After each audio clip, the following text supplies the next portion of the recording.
is what democracy looks like. Hey, hey. In Indianapolis, diabetics and their families protest outside pharmaceutical giant Eli Lilly. Huge hikes in the prices of insulin, including Lilly's popular Humalog, are forcing diabetics to make deadly choices. Price gouging has got to go! What killed your son? Official cause of death was diabetic ketoacidosis. Nicole Smith-Holt came from Minnesota. Unofficially, he died from corporate greed.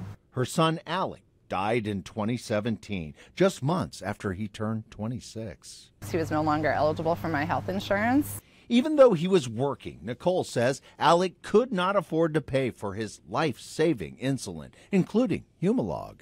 He started rationing his insulin. He was found dead 3 days before his payday. Nicole is far from alone. Yeah. Antronette Worsham still grieves for her daughter, Antavia.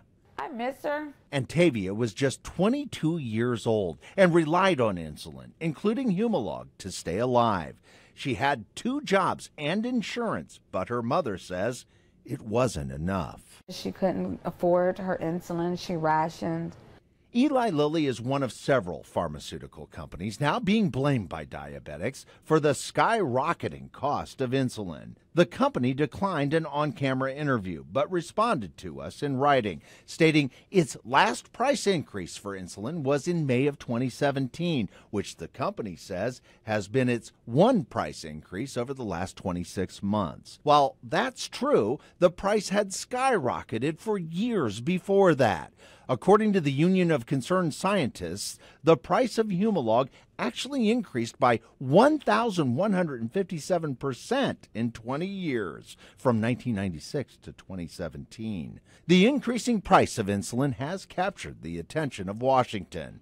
Congress held hearings. And Alec is not the only one who has paid the ultimate price. And FDA Commissioner Scott Gottlieb just rolled out his plan to lower insulin prices by increasing competition, expanding the number of generic manufacturers of insulin, and by reclassifying insulin from a drug to a biologic, which makes it easier for manufacturers to copy insulin. But the FDA plan is not expected to take effect until next year. In its response, Eli Lilly states it is donating insulin to free clinics and that it set up a toll-free hotline to help save at the pharmacy. But diabetics say that's not enough. All Lilly and the other companies need to do, they say, is lower their insulin prices. Diabetics have no choice but to continue paying a high price to live. If I go without it, then I'm not here.